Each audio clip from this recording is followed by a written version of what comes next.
Super, ça a l'air de fonctionner. Bonjour à tous. On va lancer aussi là-dedans. Bonjour à toutes, bonjour à tous. Je vous laisse me rejoindre et me dire si la technique fonctionne bien. Bonjour, je suis ravie de vous retrouver aujourd'hui. Alors, rejoignez-moi maintenant, on va parler de la zone de confort. Ce sujet qui est partout, on en parle partout, sortir de la zone de confort, c'est vraiment... On en parle dans tous les livres, sur tous les sites de développement personnel. Rares sont des coachs ou des formateurs ou des motivateurs qui n'en parlent pas.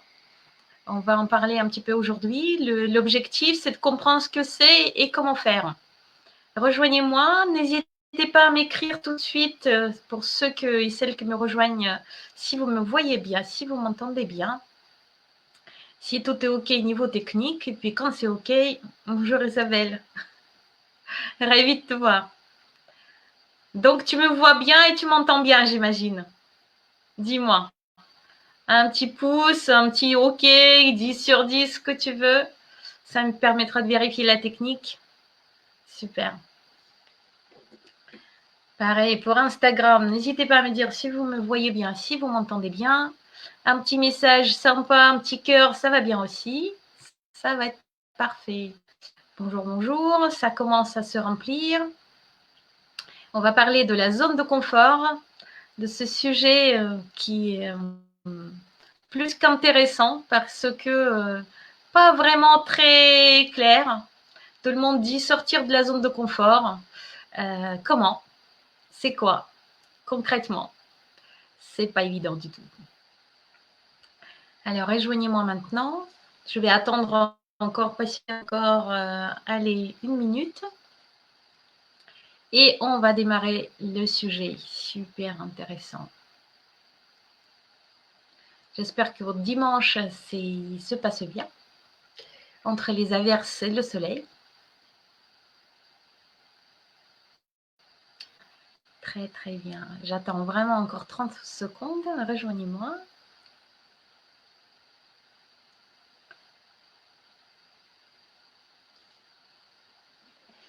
Alors, qu'est-ce que c'est? Super. Donc, tu m'entends bien. Tu me vois bien. C'est super. Très, très bien. Ah, c'est marrant comment ça marche. D'accord. Ok. Bon, j'ai fait mes vérifications techniques. A priori, tout fonctionne. Vous me dites si vous me voyez pas très bien parce que j'ai fait des tests aujourd'hui. Par moment, il y avait des coupures. Donc, on va espérer que tout va bien fonctionner. Allez, on est parti. Super. Eh ben, bonjour à toutes et à tous, encore une fois. Je suis Vesselina Maloum, je suis coach d'action pour les entrepreneuses.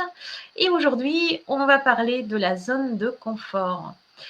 Alors, première question que je voudrais vous poser, ou alors plutôt je voudrais le poser à moi-même, qu'est-ce que c'est que la zone de confort? Quelle définition on pourrait donner? Pour moi, la zone de confort, c'est un état plutôt psychologique et de comportement dans lequel on se sent à l'aise. Ça peut être dans n'importe quel domaine de notre vie, ça peut être au travail, ça peut être avec la famille, avec les autres, avec soi-même, dans les voyages, face à tout moment de notre vie en fait. On a une sorte de périmètre dans lequel on se sent bien. Ça veut dire quoi on se sent bien, on se sent à l'aise? On se sent, première chose, en sécurité. On se sent en sécurité, il n'y a rien a priori qui peut nous arriver de difficile, de compliqué, de quelque chose qui nous mettra en difficulté. D'accord? Donc, on se sent en sécurité. Il y a ce sentiment de sécurité. Pourquoi? Parce que, tout simplement, on maîtrise ce périmètre. On maîtrise les événements, on maîtrise les personnes, on maîtrise nos compétences aussi, on maîtrise vraiment nous-mêmes et l'environnement. Il n'y a rien qui peut vraiment nous arriver de compliqué. Et du coup, ce qui se passe, c'est qu'on vit très très peu d'émotions fortes dans cette zone de confort. On vit très peu de peur, très peu de colère, pas beaucoup de tristesse, un peu de joie, Enfin, les émotions sont plutôt stables, on va dire. Il n'y a pas de grands pics, il n'y a pas quelque chose de fort qui nous embarquerait dans des émotions complexes. Dans la zone de confort, dans ce périmètre-là, on se sent bien, tranquille, comme sur notre canapé, que ce soit au travail ou ailleurs. Hein. Quand je parle de notre canapé, c'est voilà, on est confortablement installé dans notre routine, dans nos certitudes, dans nos compétences. Parmi les gens avec qui il n'y a pas de nouveauté, tout se passe, on sait comment à l'avance comment ça va se passer. Donc c'est ça la zone de confort. Ce qui est intéressant avec les zones de confort, c'est qu'il n'y a presque aucun stress. On a dit, on se sent en sécurité, donc a priori, c'est une situation qui pourrait durer. Pourquoi en fait changer cette situation? Puisque finalement, ça nous apporte beaucoup de bénéfices. Quels bénéfices ça nous apporte? Bah, c'est très simple. On se sent en sécurité, tout est stable. On a donc, comme j'ai dit, les émotions sont plutôt stables, donc il n'y a pas de zigzag au niveau émotion. Tout est connu, en tout cas, on a l'impression que tout est connu et on maîtrise les choses. Ah, je vois qu'il y a l'instabilité au niveau technique, mais tant pis, on y va quand même. On a aussi ce bénéfice d'avoir la confiance en nous, béton, parce qu'on sait exactement comment on doit agir, de quelle façon nos actions vont apporter des résultats.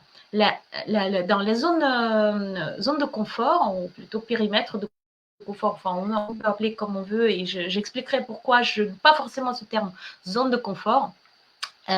Dans ce périmètre-là, on maîtrise le résultat. Donc, on a la productivité ou notre niveau, au niveau du résultat stable. On fait tel genre d'action et on a tel type de résultat. Donc, c'est plutôt stable, on sait comment l'atteindre, ce résultat. D'accord?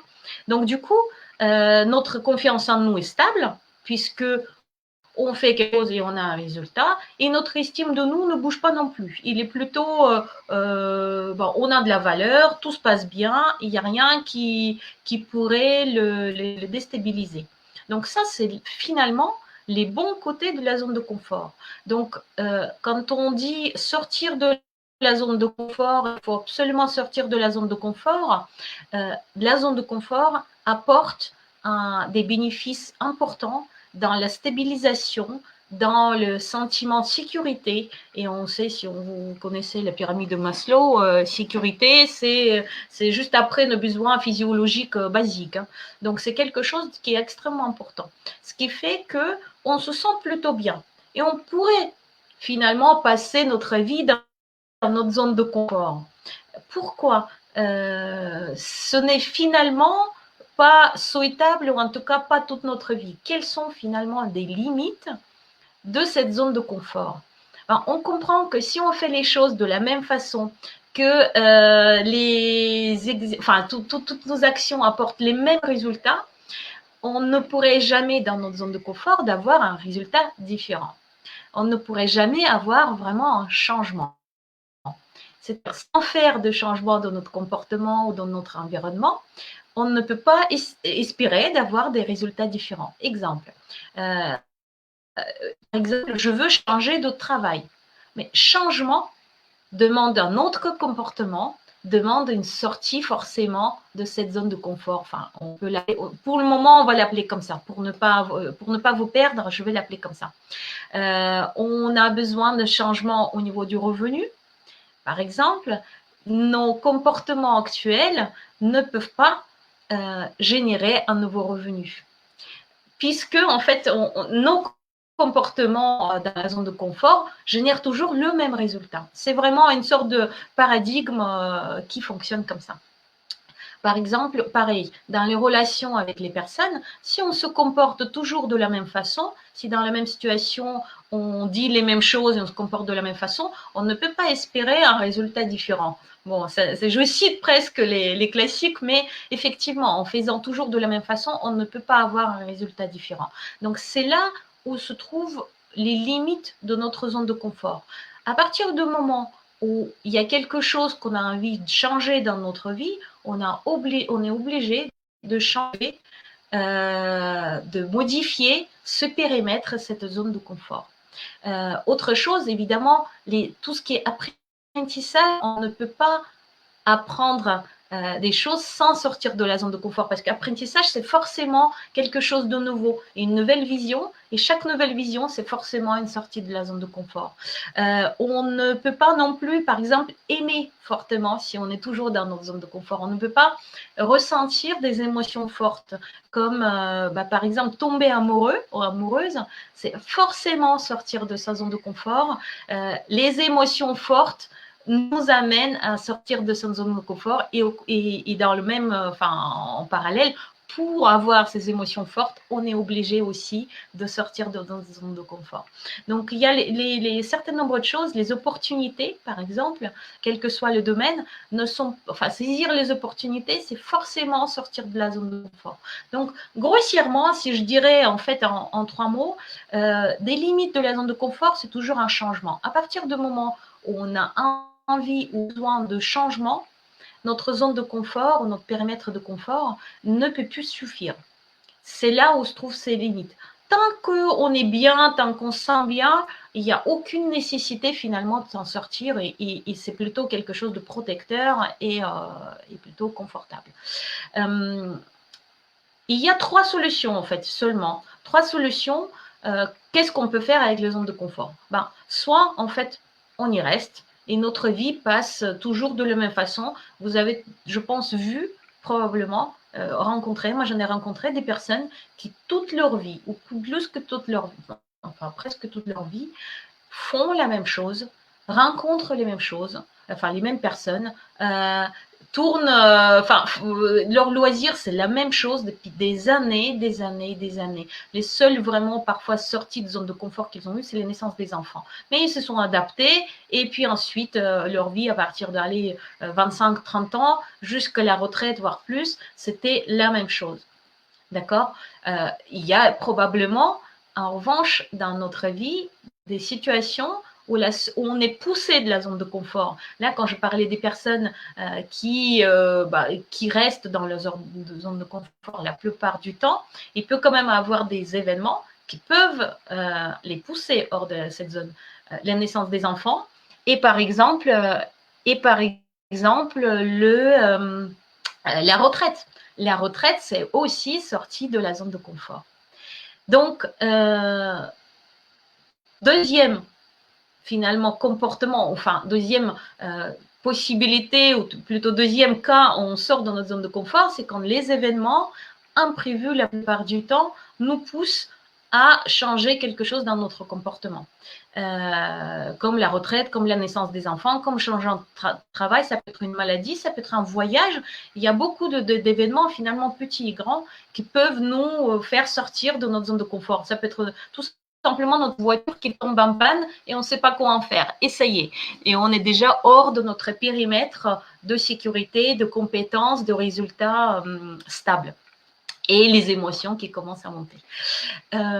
Et troisième, finalement, comportement par rapport à cette zone de confort ou confort, c'est quand on a envie d'avoir des changements. J'en ai parlé, il y a effectivement la grosse limite de rester dans la zone de confort, c'est que si on a envie de changer, si on a envie que notre situation passe de point A à un point B, si on a envie de quelque chose de différent, une vie différente, quel que soit le domaine, finalement, on est obligé, par volonté, en fait, volontairement, sortir de cette zone de sécurité, ce périmètre où tout est connu, où tout est, en tout cas, on donne l'impression d'être maîtrisé.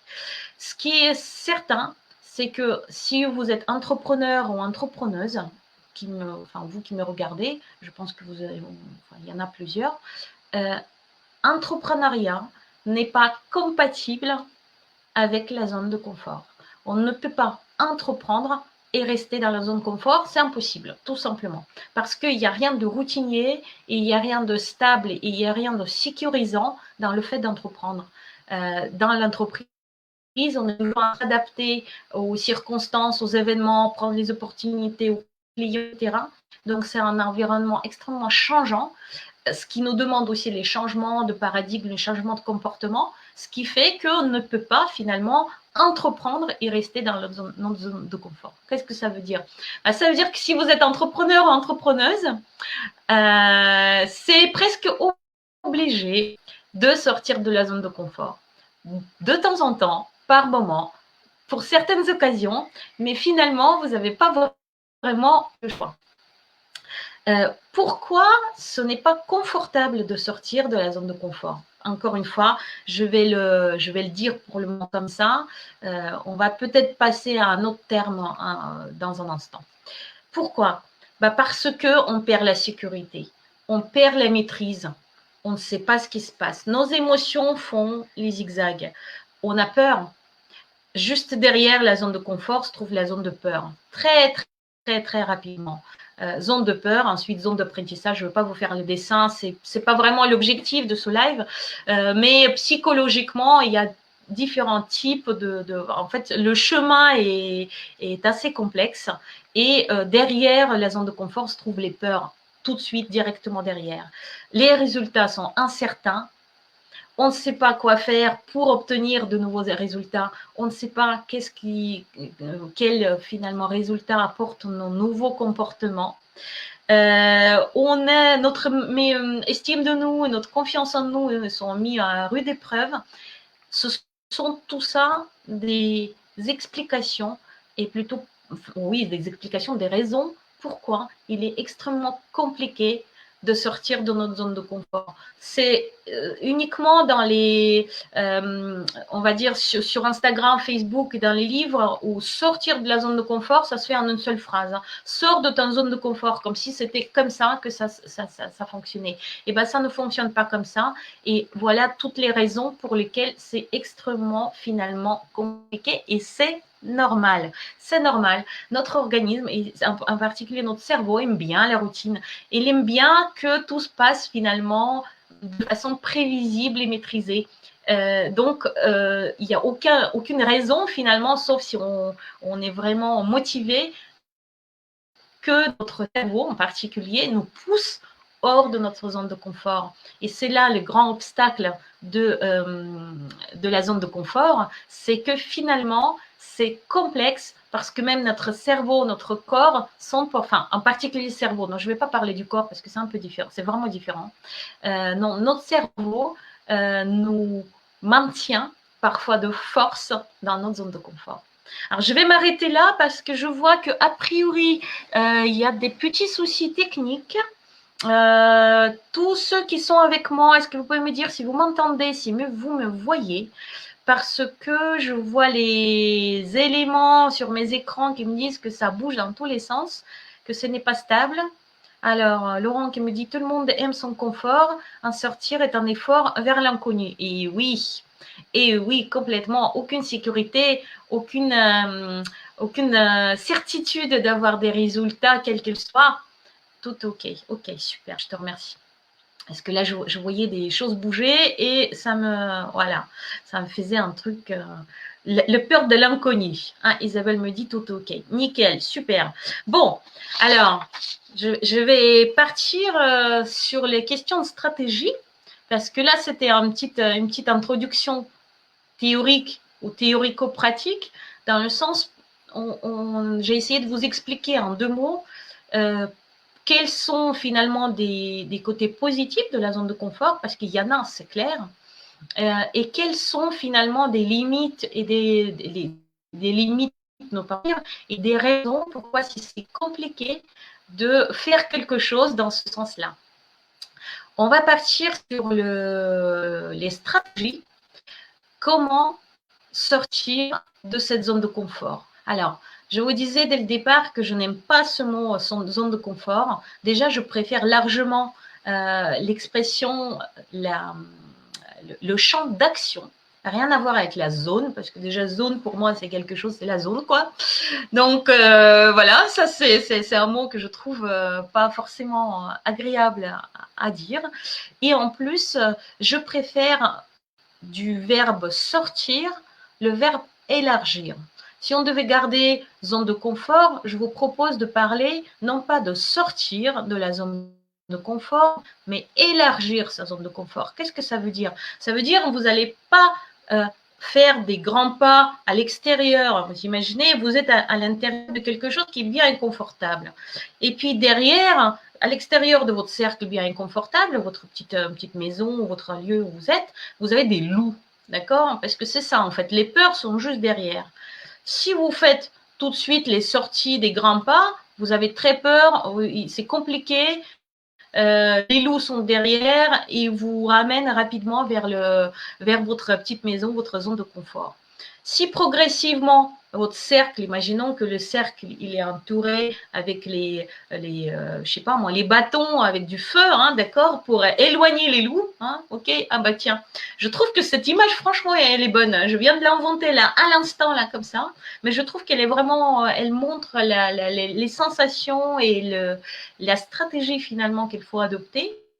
Imaginez que vous avez autour de vous plein de bâtons avec enflammés, d'accord, pour éloigner les loups.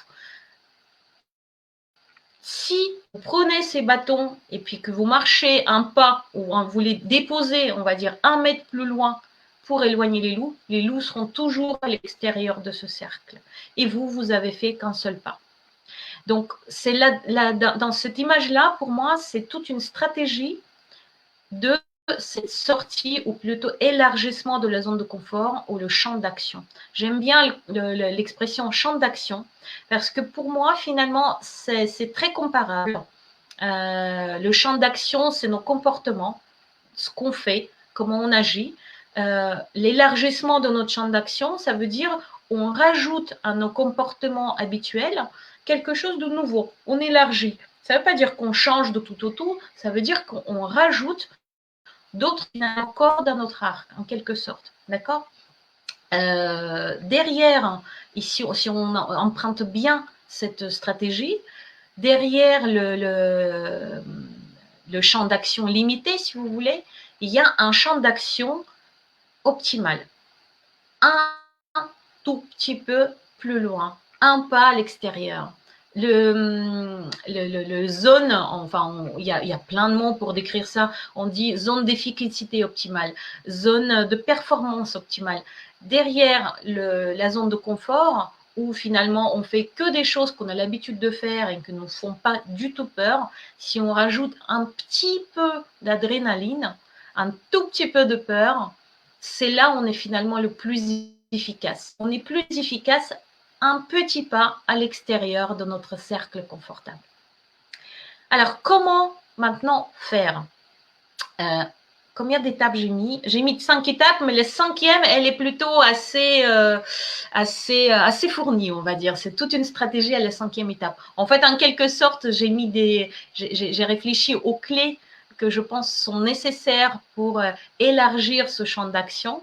Et puis, en 5e, c'est vraiment des étapes qui sont intéressantes à mettre en place pour élargir ce champ d'action. Vous êtes prêts? Est-ce que je fais une pause? Qu'est-ce que vous en pensez? Je fais une pause. Qu'est-ce que vous en pensez de la zone de confort, le champ d'action? Alors, qu'est-ce que vous préférez? Qu'est-ce que vous préférez comme expression, par exemple? Est-ce que vous faites tous les jours les sorties de la zone de confort? Est-ce que c'est facile pour vous? Est-ce que c'est habituel? Est-ce que vous le faites de force? Est-ce que vous le faites pas du tout et vraiment les loups, c'est quelque chose qui vous parle, vos peurs? Qu'est-ce que vous en dites? Je vais vous laisser agir et réagir un petit instant parce que quand je suis lancée sur mon sujet qui me parle et qui m'intéresse, on ne m'arrête plus, donc je m'arrête un petit instant. J'attends vos commentaires, j'attends vos réactions. Est-ce que ce que je vous ai décrit là vous parle? Pas mal le positivisme, augmenter sa zone de confort, augmenter. Alors je dis élargir, mais on peut dire augmenter. Augmenter, c'est un volume. Élargir, c'est juste en 2D. C'est pour ça. Mais effectivement, sortir pour moi, c'est un terme qui fait déjà peur. Pourquoi je vais sortir de ma maison où je me sens bien et confortablement installée, tout est OK, tout est stable, tout est maîtrisé. Pourquoi je vais sortir? Sortir, ça fait peur. Le mot sortir, pour moi, ça fait peur. J'adore les loups, ça me parle bien. D'accord. Bon, bah alors il faut juste s'armer des branches avec du feu, parce qu'on sait très bien que les loups et d'autres animaux sauvages, ils ont peur du feu. Donc tranquillement faire un pas avec le feu et élargir et poser de nouveau ces bâtons pour stabiliser tout ça. Alors, ok, on y va. Pour moi, la première chose, ou la première clé plutôt dans les sorties de zone de confort, élargissement de champ d'action, ça va être déjà de comprendre, faire une sorte de mapping de votre zone de confort. Quelles sont les choses que vous faites par habitude? Quelles sont les choses où vous maîtrisez vraiment? Vous êtes certain ou certaine que en faisant telle ou telle chose, j'obtiens tel résultat. Quels sont les domaines de votre vie aussi où concrètement, ça fait des semaines, des mois et des années, tout est stable, tout est clair, il n'y a rien qui bouge, tout est prévisible. Donc ça fait plus peur parce que même des emmerdes, on les prévoit. Tout est vraiment maîtrisé. La première étape pour moi, la première clé déjà, c'est de comprendre quels sont ces domaines, quels sont ces comportements, quelles sont ces habitudes, qu'est-ce que ça vous apporte en bien, donc des bénéfices d'être dans cette situation de zone de confort ou de champ d'action limité, tel que vous l'avez aujourd'hui, et quelles sont peut-être les opportunités que ça vous enlève. Vous auriez peut-être bien voulu, mais finalement, dans cette stabilité, elle vous bloque pour vous développer peut-être, pour apprendre des nouvelles choses, pour habiter ailleurs, pour voyager, pour rencontrer du monde, je ne sais pas. Mais est-ce qu'il y a des choses aujourd'hui dans votre situation qui sont positives et quels sont des éléments peut-être qui sont aujourd'hui bloquants? Donc ça, c'est la première étape pour moi, c'est vraiment définir le champ d'action actuel, définir votre zone de confort actuelle. Est-ce que là-dessus, on ne va pas s'arrêter aux premières étapes, mais c'est toujours, en fait, quand on commence le mouvement, c'est intéressant de se poser et de se dire, bon, ma situation aujourd'hui, elle est comment? Pour me mouvoir quelque part, il faut déjà que je comprenne où j'en suis. Donc ça, c'est vraiment la première clé ou toute première étape. Ensuite, c'est peut-être plutôt une clé où au quotidien, on peut s'entraîner, en fait, notre cerveau. Là, pour le coup, il s'agit vraiment de notre cerveau, de lui proposer des petits changements. Quels peuvent être les petits changements? Moi, il y en a un que j'adore personnellement, c'est d'emprunter les itinéraires différents pour aller à des lieux connus. C'est-à-dire, quand vous allez en course, quand vous allez dans une autre ville, chez une copine ou chez l'esthéticienne ou je ne sais pas, n'importe, vous empruntez souvent le même chemin. Vous allez remarquer, c'est vraiment ça. Et bien, testez de temps en temps, quand vous avez l'énergie et envie, un autre chemin. Si vous avez un GPS, c'est royal parce que vous pouvez vous tromper de virage tout simplement de façon un peu exprès. Et le GPS vous amènera quand même au bon endroit en temps et en heure sans problématique. Donc il n'y a pas vraiment de risque. Mais ça vous permet d'entraîner votre cerveau qu'il existe d'autres chemins, que l'habitude peut être changée, que peut-être le chemin est même meilleur et que dans tous les cas de figure, vous avez le droit de changer quelque chose qui vous est habituel. Une autre façon, ça peut être par exemple de préparer de nouveaux plats que vous n'avez pas testés. Vous allez remarquer qu'on est toujours dans notre zone de confort quand on reçoit par exemple les invités. On va toujours préparer, ou la plupart du temps, préparer un plat qu'on maîtrise bien. Là voilà, la zone de confort, on va préparer les crêpes par exemple, si je parle de certaines personnes présentes. Donc, parce qu'on les maîtrise bien, parce qu'on sait exactement que ça va plaire, combien de temps on va mettre pour le préparer, etc. Et par exemple, un des tests pour sortir de cette zone de confort ou élargir notre champ de compétences, ça peut peut-être préparer un autre plat. Le tester. Moi, je sais que par exemple, au Nouvel An, je fais toujours des verrines. J'adore ça. Mais alors, je fais toujours des verrines, mais à chaque fois, à chaque Nouvel An, je vais en garder un certain nombre que mes enfants adorent, par exemple, donc je ne les change pas, mais je vais en rajouter une, deux, ou voire trois. Cette année, c'était 3 nouvelles pour tester, pour goûter, pour voir, pour essayer. Voilà. Ça peut être des petits exercices. C'est vraiment, il faut les prendre comme exercice pour changer, pour élargir notre champ d'action. Ça peut être par exemple l'entourage. Vous allez remarquer que vous appelez toujours les mêmes personnes. Vous allez voir toujours les mêmes personnes. Ça aussi, c'est une habitude. Est-ce que vous ne pouvez pas appeler un jour quelqu'un que ça fait longtemps que vous n'avez pas appelé ou rencontré? Ça peut vraiment changer la donne et permettre au cerveau, déjà, bon, il y a des liaisons neuronales qui se construisent à chaque fois quand on change quelque chose. Ça, c'est neurosciences. On ne va pas entrer dans le sujet, mais c'est clairement bénéfique dans tous les cas de figure. Mais en plus, ça permet au cerveau de comprendre que oui, c'est possible. L'estime de vous est toujours au fixe. Avec des petits changements, vous ne prenez pas de grands risques, mais ça vous entraîne. Ensuite, il peut y avoir des... Si on passe à une étape au-dessus, ou plutôt, on va dire, on augmente un petit peu la complexité, c'est de muscler la confiance en soi. De quelle façon on peut muscler la confiance en soi? Vous avez forcément des compétences, les compétences que vous maîtrisez, d'accord? On dit c'est dans mes cordes, c'est quelque chose, c'est les cordes à mon arc, je possède ces compétences. Est-ce que vous ne pouvez pas rajouter un petit challenge dans votre champ globalement de compétences? Un tout petit challenge. Par exemple, je donne un exemple. Si vous avez l'habitude de préparer les posts Instagram d'une semaine à l'autre, en faire un qui soit spontané. Ou faire le contraire. Si vous avez l'habitude de parler devant 3 personnes, le faire devant 5. Si vous avez l'habitude de faire un massage en 30 minutes, le faire plus long, plus court, ou dans d'autres conditions peut-être. De changer tout en restant dans votre champ de compétences, votre champ d'action finalement habituel, rajouter un petit challenge qui vous permettra de tester de nouvelles choses, par exemple, ou qui vous permettra de tout simplement vous tester, comment vous allez réagir.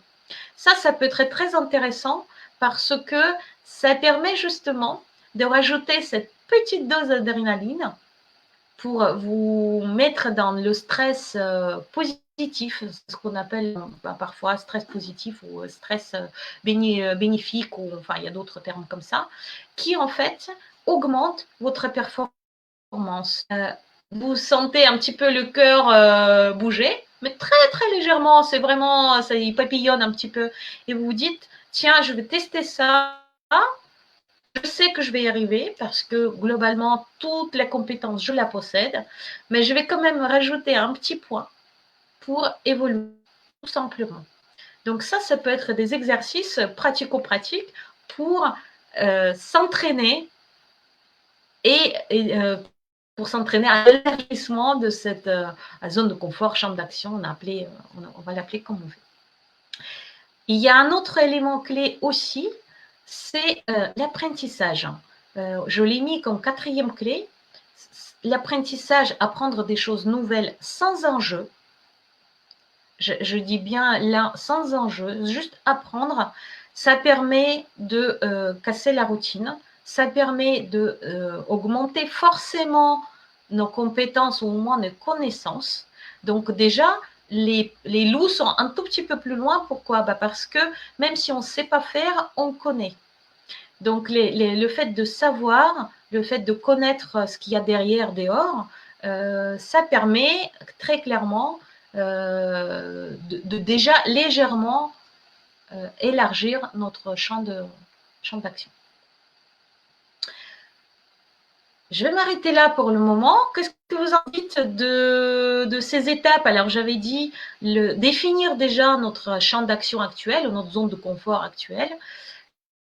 S'aimer aux petits changements, casser légèrement la routine dans le quotidien, muscler la confiance en soi en rajoutant une petite dose d'adrénaline, en se mettant des petits challenges tout en restant dans ses cordes, et apprendre sans enjeu. Pour moi, ce sont 4 premières clés qui sont importantes pour cette stratégie de sortie de la zone de confort ou élargissement de notre champ d'action.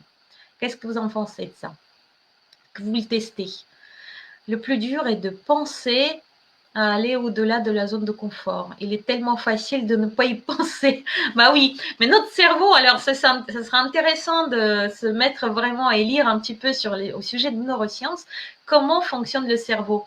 Dans le cerveau, il y a plusieurs parties, dont une partie qui vérifie justement que vous n'utilisez pas trop d'énergie en faisant des conneries. En gros, pour cette partie de cerveau, je ne vais vraiment pas rentrer dans le détail, j'aurais pu vous faire un dessin et tout, elle vérifie que tout est bien automatisé, que tout fonctionne bien de façon automatique. Ce qui veut dire automatique veut dire de façon le plus optimale en termes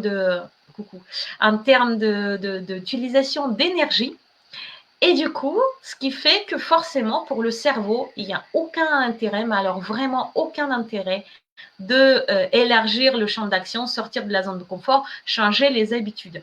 Le cerveau, il est là pour organiser de façon optimale notre énergie, pour l'utiliser le mieux possible et pour nous sécuriser aussi. Bon, pareil, je ne veux pas rentrer vraiment dans la neuroscience, mais une des parties du cerveau, vous le savez ou pas, mais elle veille pour nous garder en sécurité. Donc, qui dit zone de confort, à l'intérieur de la zone de confort, maîtrise, confort, sécurité. Qui dit sécurité dit surtout pas sortir. Donc le cerveau, en fait, du coup, nos pensées, c'est pas elles qui vont nous aider à sortir de la zone de confort. C'est très clair. C'est très clair. Et c'est sûr que c'est pas évident de penser à sortir de la zone de confort. J'entends. C'est exactement ça. C'est exactement ça, tout à fait. On y va pour la stratégie. Alors, stratégie, donc c'est la clé numéro 5. Et là, j'ai vraiment décrit la stratégie que moi-même j'applique, qui me paraît juste jusque-là, que j'expérimente très souvent, que j'expérimente avec mes coachés, parce que clairement, la sortie de zone de confort ou élargissement de champ d'action, c'est là où le coaching est un outil merveilleux et c'est exactement à ça qu'il sert le plus. C'est au changement, quel qu'elle soit, et donc forcément, changement de comportement, changement d'environnement, quel que soit le changement, c'est là le coaching est le plus utile et c'est là où les bénéfices sont énormes. Parce que on vient de parler de cerveau que ne laisse pas faire. Le coach qui est à côté avec un regard de l'extérieur permet en fait de débloquer certaines situations et le cerveau aussi en particulier. Pour moi, première étape, c'est de choisir. Donc, première étape de 5e étape, je deviens compliqué. Mais voilà, c'est ma pensée en abondance qui est partie là comme ça. C'est pas grave, on va la garder. Première étape de cette 5e clé, c'est choisir une zone, un domaine dans lequel vous voulez au départ élargir votre champ d'action. Ne faites pas tout d'un coup. Ne faites pas tout en même temps. Sinon, vous allez vous retrouver dans un stress complet et ça peut au contraire tout bloquer. C'est dans cette situation-là où on se retrouve souvent quand on est projeté ou propulsé hors de notre zone de confort, divorce, mariage, naissance, retraite, maladie, voyage, problème de maison, enfin accident quelconque. Tout ça, ce sont des événements qui nous projettent hors de notre zone de confort tout de suite dans beaucoup de domaines. Parce que tout de suite, il y a l'argent, il y a les relations, et le confort matériel, etc., etc. Donc, surtout, quand vous vous projetez à sortir de votre zone de confort, élargir votre champ d'action, je vais utiliser les deux en parallèle, choisissez d'abord le domaine dans lequel vous voulez l'élargir et les autres domaines, gardez-les bien au chaud dans votre zone de confort. Restez bien au chaud dans les autres domaines, ça sécurise. Si par exemple, vous décidez à la fois vous lancer dans l'entrepreneuriat, je ne sais pas, déménager et par exemple vous mettre au sport, imaginons, c'est peut-être beaucoup. C'est peut-être beaucoup. Peut-être que vous avez l'envie, l'énergie, etc. Mais c'est peut-être beaucoup. Faites peut-être l'un après l'autre. Gardez un certain nombre de choses de façon à être stable, quand même, d'avoir une base stable. Ça, c'est la première chose pour moi et c'est important. Pas dans le coaching, écologie personnelle. Quel que soit l'objectif que vous posez, pensez toujours à l'écologie personnelle. Est-ce que ce que je veux obtenir, oups, disparition totale sur Facebook, apparition, super. Ce que je voulais dire, c'est penser à garder cette base stable parce que autrement, il est très compliqué de sortir de votre zone de confort. D'accord? Donc ça, c'est la première chose, un seul domaine. Ensuite, deuxième chose dans cette 5e étape, c'est tester. L'expérimentation sans enjeu, c'est une étape intéressante parce qu'elle vous enlève beaucoup de peur de regard des autres, de résultats. Donc, faites des tests sans enjeu. J'ai parlé à mon dernier atelier de motivation d'un exercice, enfin, c'est plutôt pas un exercice, plutôt une façon de faire qui s'appelle juste une fois. Ne vous dites pas tout de suite, je vais me lancer dans quelque chose qui est gros, qui est long, qui est compliqué. Je vais juste faire ça une fois pour voir, pour tester, pour comprendre, pour expérimenter sans aucun enjeu. C'est comme ça, par exemple, que j'ai lancé ces lives, très clairement. Un jour, je me suis dit, bon, je suis prête, j'aime bien parler, je vais faire ça. Juste une fois. 10 minutes. 10 minutes. Juste pour être là, voilà, pour voir comment ça se passe, juste expérimenter. C'est comme ça que ça a été commencé. C'est comme ça que j'ai commencé les lives. Donc, juste une fois, ça permet d'enlever tout enjeu, ça permet d'enlever beaucoup de stress. Votre seul objectif, finalement, quand vous faites ce pas, c'est d'y arriver, de faire ce pas sans aucun résultat. Il n'y a pas d'objectif de résultat. Mon objectif, quand j'ai commencé les lives, c'est de juste sortir un live, appuyer sur le bouton. C'est tout. C'est tout. Après, qu'est-ce que j'allais en parler? Est-ce que j'allais bien parler? Est-ce qu'il y aura du monde? Quel sera le sujet, etc. Je m'en moquais, mais totalement. Donc, en fait, l'objectif était vraiment juste une fois, juste le faire. OK? Qu'est-ce que vous en dites de ça? Parce que ça, je pense qu'il y a beaucoup de personnes dans mon entourage proche, dans mes clientes, dans mes coachés. À chaque fois, quand j'anime les ateliers, il y a toujours des personnes qui me disent ce qui est le plus difficile, c'est de ne pas, enfin, ils sont la plupart du temps perfectionnistes, donc c'est très compliqué de ne pas se donner des objectifs tout de suite. Or, pour sortir de la zone de confort ou élargir son champ d'action, il ne faut pas qu'il y ait des loups derrière. Donc, moins il y a de loups, plus c'est facile. Et du coup, moins il y a d'objectifs, moins il y a d'enjeux, moins il y a de loups. Voilà mon expérience, en tout cas, sur cette étape-là. Qu'est-ce que vous en dites de juste une fois de cette idée-là? Est-ce que ça vous parle? Est-ce que vous avez testé? Ou est-ce que vous allez tester? Est-ce que vous allez peut-être expérimenter?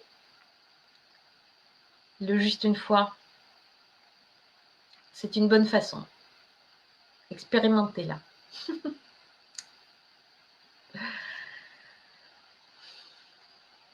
Je patiente un instant. Je sais que je vais vite. C'est pas facile pour moi de... Voilà, ça c'est sortie de la zone de confort. Pour moi, c'est de garder les pauses et le silence. Mais j'apprends. Est-ce que juste une fois, c'est quelque chose que vous avez testé, que vous avez expérimenté? Je vais essayer. Je vais essayer, mais moins de trucs en même temps. Moins de trucs en même temps, oui. Donc ça, c'est la première étape qui est un seul domaine. Oui. Oui, c'est très important de garder la stabilité dans la plupart des domaines finalement. Sinon, tout part enfin, tout devient instable et du coup, on ne sait plus à quoi s'accrocher. C'est aussi simple que ça. Ok, super. Ensuite, non, c'est pas le second, ce sera le troisième, du coup, stade de sortie de la zone de confort ou d'élargissement de champ d'action. C'est une fois que vous avez expérimenté ce juste une fois, vérifiez sur votre échelle émotionnelle qu'est-ce que ça vous a donné. Vous avez aimé? C'était génial? Ou alors, au contraire, c'était flop total. Qu'est-ce qui faisait que c'était génial? Qu'est-ce que faisait que c'était un flop total? En gros, qu'est-ce que vous avez aimé? Qu'est-ce que vous n'avez pas aimé? Faites vraiment plutôt sur une échelle d'émotion, donc vraiment moi par rapport à moi, sans aucun, comme il n'y avait pas d'objectif, il n'y avait pas d'enjeu, donc il n'y a pas de résultat mesuré, à part comment je me suis sentie en faisant juste une fois. C'est là où quand j'avais fait mon premier live, je me suis dit, mais en fait je kiffe, total. Je kiffe total. Donc, kiff total veut dire quoi? J'aime bien en fait finalement. Donc pourquoi ne pas aller plus loin? En revanche, si à ce moment-là,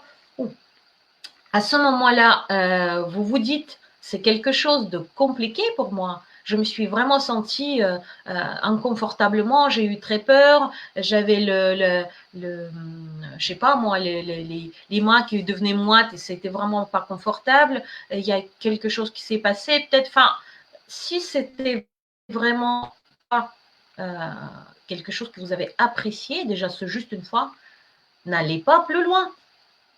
Ça veut dire, soit vous alliez trop loin, le pas était énorme, et donc vous êtes allé trop loin vers les loups, soit c'est peut-être le domaine que vous avez mal choisi. Enfin, il y a quelque chose clairement qui cloche, ou alors la façon peut-être. N'allez pas plus loin.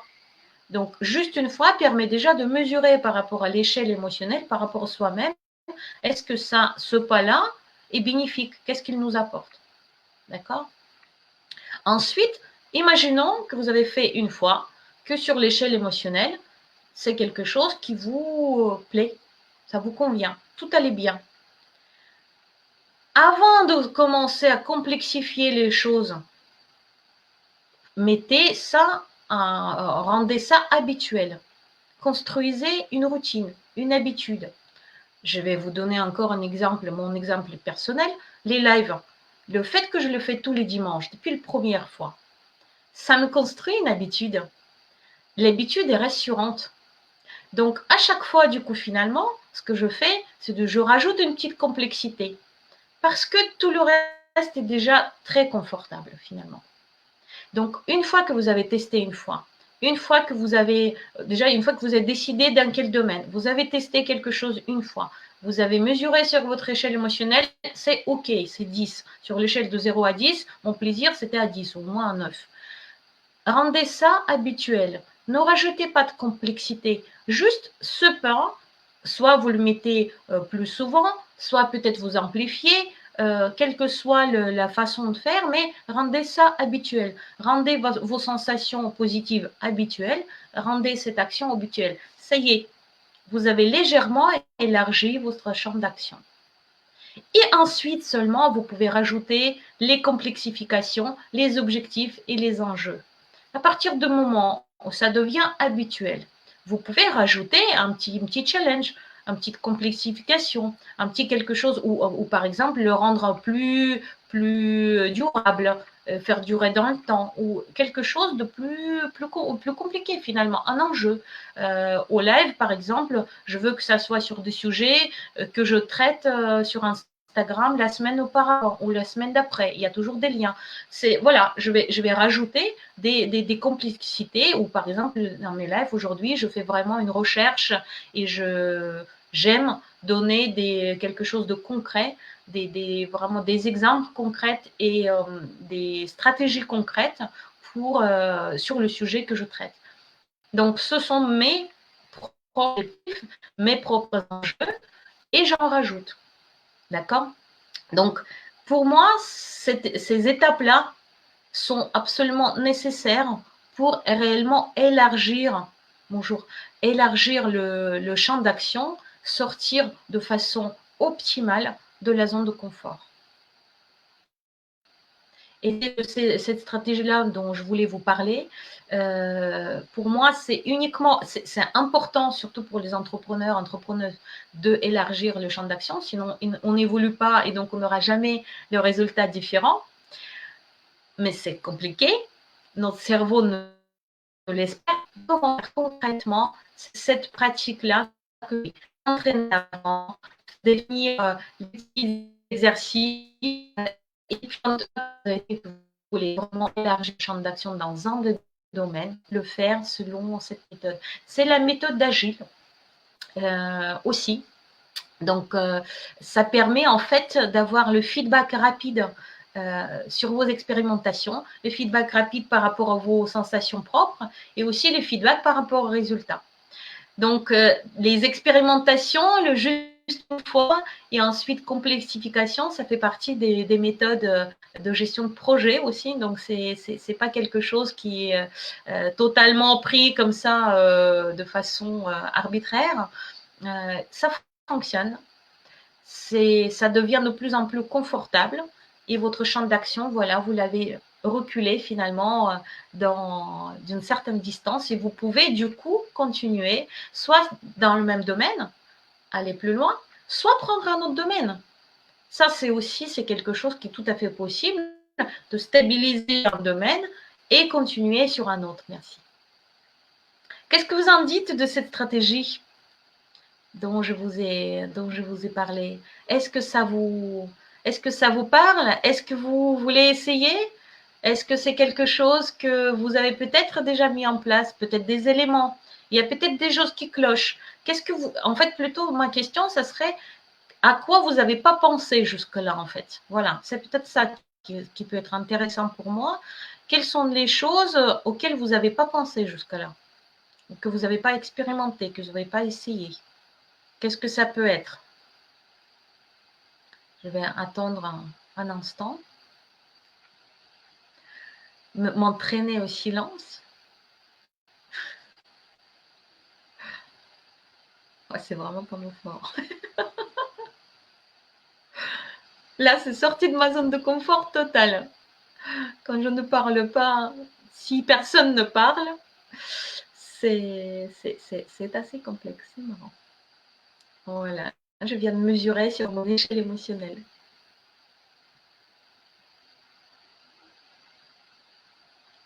J'attends un petit instant. Est-ce qu'il y a des choses, je vais peut-être répéter ma question, est-ce qu'il y a des choses auxquelles vous n'avez pas pensé? Ah, l'échelle émotionnelle n'est pas dans mes habitudes, oui Isabelle, en fait c'est le principal finalement. Parce que c'est que si vous aimez que vous pouvez continuer. Si tu n'aimes pas quelque chose et que tu ne l'as pas vérifié déjà, en fait, tu ne sais pas dans quel sens aller. Est-ce que c'était bien? Est-ce que c'était pas bien? Si tu continues et que tu n'as pas vérifié, que c'était vraiment pas bien du tout, tu vas sortir vers les loups à un moment donné. Donc, il est extrêmement important, c'est vraiment, je dirais, c'est même essentiel de vérifier par rapport déjà à soi-même comment je me sens en faisant ce pas. Si c'est petite peur tout à fait supportable, si c'est kiffant ou si c'est vraiment grosse trouille. Si c'est grosse trouille et vraiment je me sentais pas bien du tout, surtout pas aller dans le même sens. Surtout pas. Il faut absolument changer soit le domaine, soit le pas, enfin, il y a des changements à faire. Et c'est essentiel parce que toute notre motivation est située au niveau de nos émotions aussi. S'il n'y a pas d'émotion positive de faire quelque chose, vous allez aller à reculons. Et si vous allez aller à reculons, toutes les peurs vont se jeter sur vous. Parce que la torche, là, elle va être éteinte, en fait. Donc, oui, l'échelle émotionnelle, c'est extrêmement important. À chaque fois, quand tu fais quelque chose d'inhabituel, déjà laisse-toi vraiment juste une fois, juste essayer, et puis vérifie. Ok, j'ai essayé, je me sens comment, ça donne quoi? Qu'est-ce que ça m'a apporté? Qu'est-ce que ça m'a enlevé? Est-ce que j'ai envie d'y aller? Peut-être non. Et si c'est non, il faut changer. Enfin, il vaut mieux. Il vaut mieux. Bon, alors, Laurent, je ne regarde pas moi non plus l'aspect émotionnel. D'accord. L'aspect émotionnel, en fait, c'est quoi? C'est notre corps qui nous donne des éléments. Notre corps, en fait, nous donne des messages tout au long. Il nous donne les messages sous forme d'intuition. Il nous donne les messages sous forme de maladie, de bobo, de mal de tête, etc., de diarrhée et autres. Bon, c'est sympa de dire. Ça m'est sorti comme ça. Bon, c'est ma spontanéité. Donc, notre corps nous parle. notre corps nous parle au niveau des émotions. À chaque fois quand vous avez une émotion forte, c'est quoi? C'est qu'il y a quelque chose dans vos besoins qui n'est pas rempli. Ou au contraire, quelque chose qui se passe en fait au niveau de vos pensées, au niveau peut-être de vos croyances, au niveau de vos besoins. En tout cas, c'est un signal fort. Donc, ne pas prendre en compte les signaux, c'est comme si vous vous avanciez en fait sans le tableau de bord du tout. Il n'y a aucun signalement. Notre corps, c'est notre tableau de bord.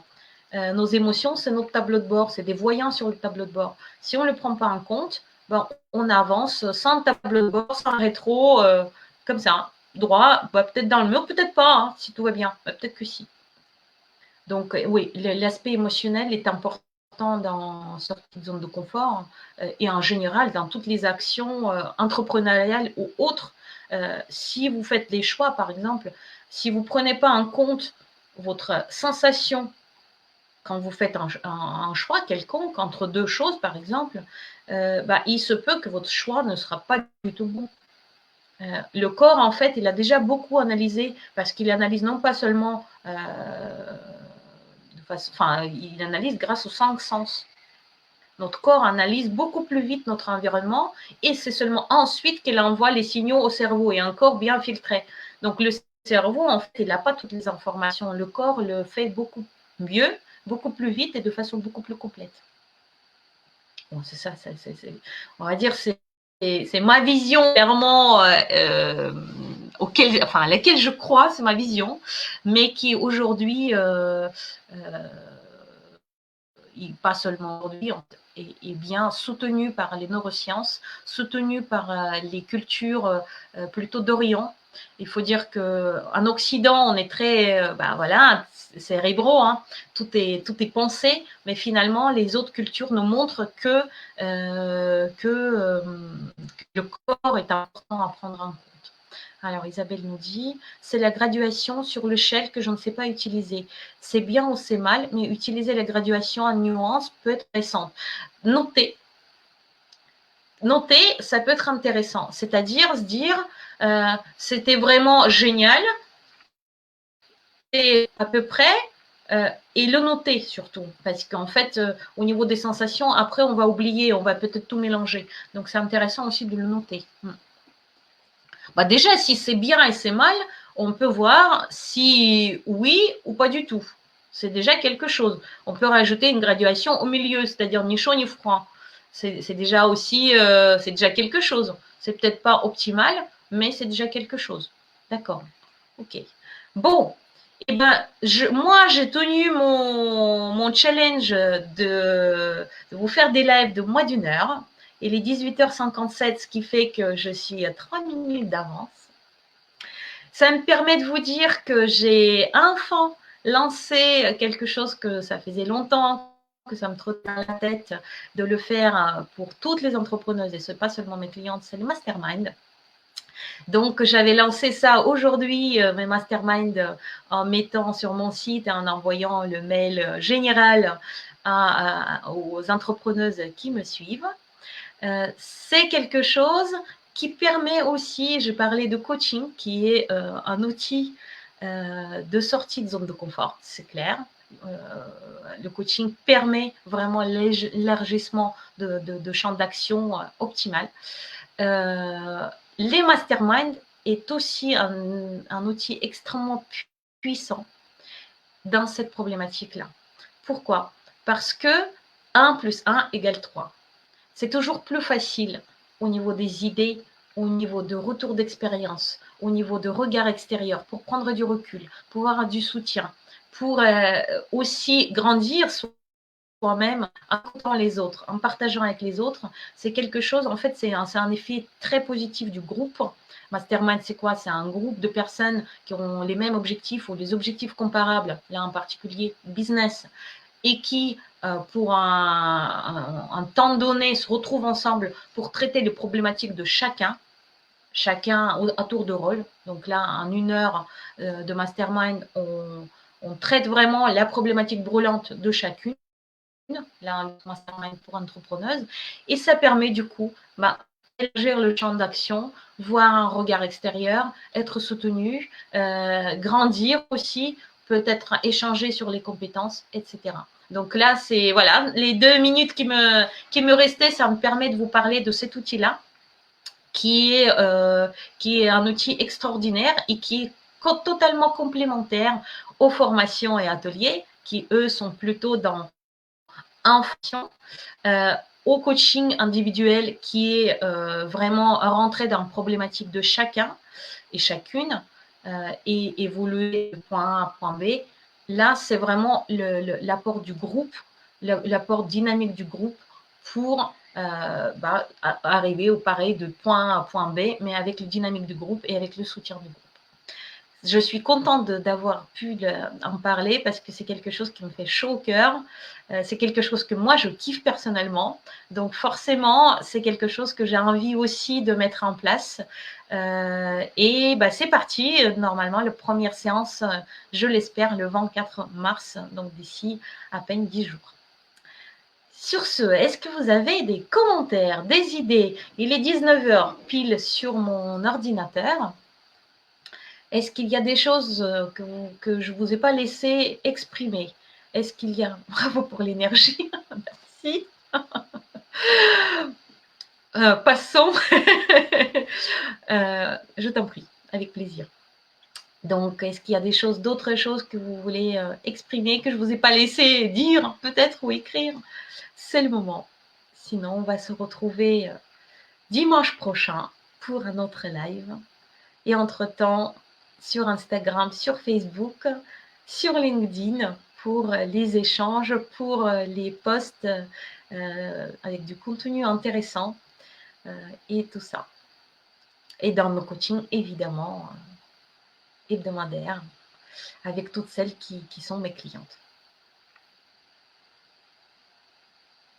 J'attends 30 secondes. Je vous offre mes jolis sourires. Demain, c'est mon anniversaire, en fait. Je ne vous ai pas dit. Et ce mastermind, je vais l'écrire. Ce mastermind, c'est un cadeau que je me fais finalement, en quelque sorte. En cadeau aux autres. En tout cas, j'aime bien faire les cadeaux à mon anniversaire aux autres. Donc, c'est un peu ça. Super. Bon, s'il n'y a pas d'autres commentaires, j'étais ravie de vous retrouver de nouveau pour ce live sur la zone de confort, la sortie de zone de confort, ou plutôt l'élargissement de champ d'action.